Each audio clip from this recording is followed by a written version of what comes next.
La dernière étape, il sait, il la connaît, il l'a déjà gagnée.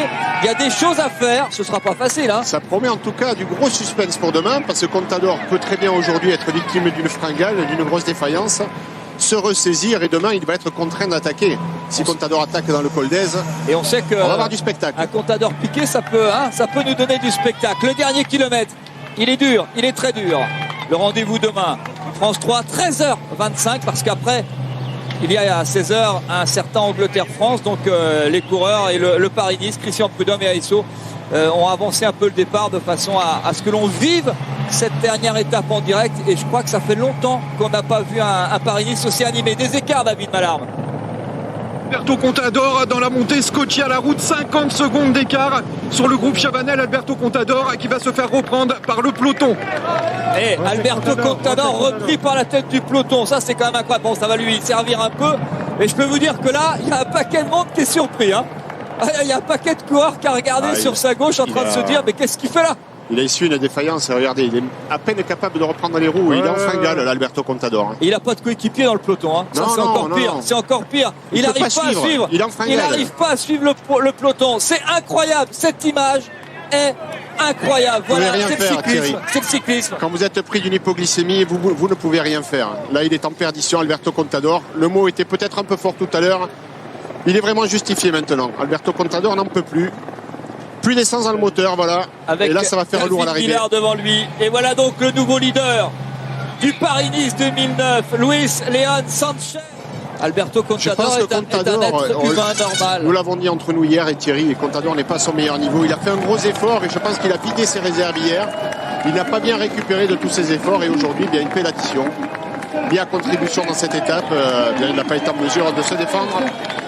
Nouvelle victoire de prestige pour Luis León Sanchez qui vient d'avoir une énorme pensée pour son frère aîné Léon, l'ancien cycliste professionnel chez Liberty Seguros, décédé le 30 octobre 2005 dans un accident de quad, et on sait que les deux frères étaient très proches, et immédiatement cette victoire il l'a dédiée à son frère Léon.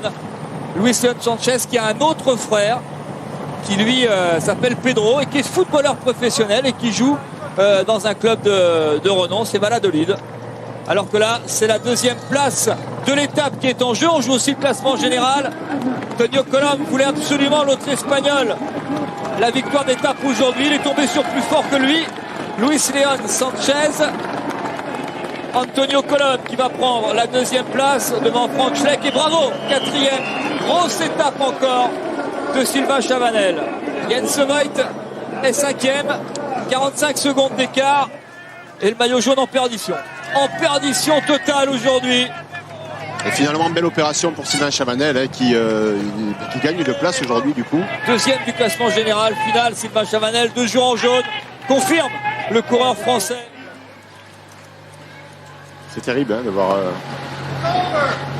la différence de rythme. Vous avez vu le coureur qui l'a passé, on aurait dit le mobilette. Contador n'avance plus là, il est collé à la route, mais vraiment il n'y a plus d'essence dans le moteur là, il est en fringale, il n'y a plus du tout d'énergie. Mais après il va y avoir des paliers avec des pourcentages énormes. Là c'est encore correct, quoique moins d'1 kilomètre, 4 hommes en tête, 3 Français. Pinot 200 km dans les jambes. Julien donc Simon Julien qui marque le pas. El Fares là qui pioche un petit peu. Clark aussi. Et il est facile, Julien Simon. Il est pas mal, Pas qu'il flanche, il est long, Il est long le mur. Est-ce qu'il connaît cette côte, parce que c'est vraiment très particulier. Des paliers. Voilà, là un petit moment de récupération ici. Et on va se retrouver encore dans des murs. Et puis à l'arrière du peloton, le peloton ne revient pas apparemment. On est à 500 mètres là. Julien Simon qui est à 11 secondes du leader, Romain Hardy. Alors, est-ce qu'on va voir surgir derrière le groupe du maillot jaune? Toujours pas. Julien Simon qui en donne beaucoup. Qui est parti pour une belle victoire. C'était maintenant. Il a fait un joli trou. Lorsqu'il va tourner sur la droite, ça va être terrible. C'est la partie la plus pentue. L'Anglais marque le pas un petit peu quand même derrière. S'il passe épingle à 100 mètres, il a gagné.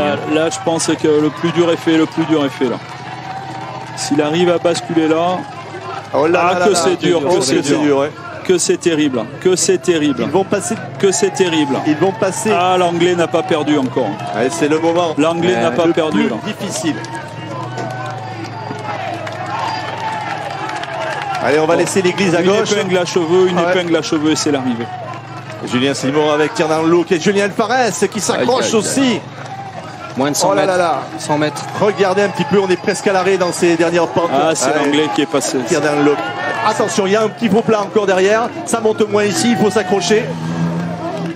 On vient de laisser à droite l'église. Ça va être plus facile. Il y a une épingle à cheveux, mais il a fait le trou. Il a fait Il a le gagné. trou. Julien Alvarez tente bien de revenir. Il reste environ 50 mètres là. Un virage à gauche, c'est la ligne d'arrivée. Est-ce qu'on est capable de revenir sur lui? L'anglais Jonathan Tiernan Look, malgré le retour de Julien Alvarez, va remporter cette deuxième étape du Haut-Var et remporter par la même ce ours du Haut-Var. Deuxième, Julien Alvarez. Superbe, donc victoire Julien Alvarez, deuxième Julien Simon qui va venir troisième et Romain Hardy qui va être dans les 10 premiers. Il lui a manqué pas grand chose à Romain Hardy, le coureur de Bretagne et Schuller. Superbe. Il faut qu'il fasse le sprint. Il faut qu'il fasse le Oh non, sprint.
La ligne d'arrivée est en vue. Il va s'imposer Michel. Il laisse commenter notamment l'arrivée de Simon Yates qui va aller s'imposer dans cette sport.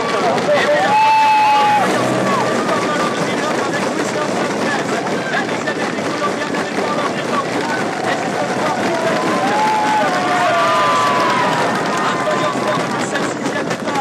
Simon Yates, il a déjà le sourire, il lève les bras. Le meilleur jeune porteur du maillot blanc.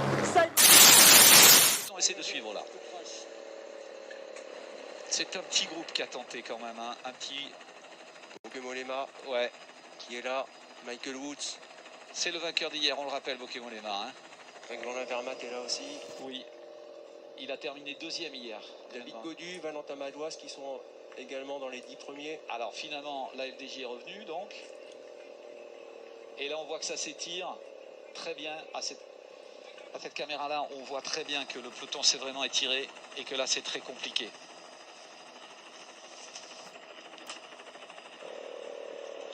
Le maillot jaune qui est là, le vainqueur de l'étape qui est là.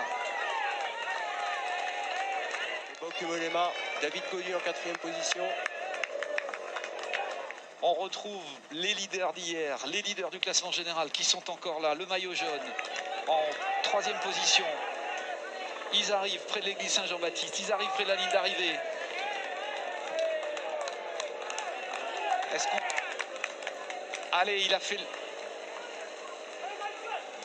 Est-ce qu'il est possible? Voilà. Il va arriver de voir son numéro. Avec Michael Woods qui va venir s'imposer à faïence Voilà. devant le maillot jaune Bauke Mollema. Donc Mollema qui était bravo, effectivement. Et Narves et David Gaudu qui va venir prendre la 4e place.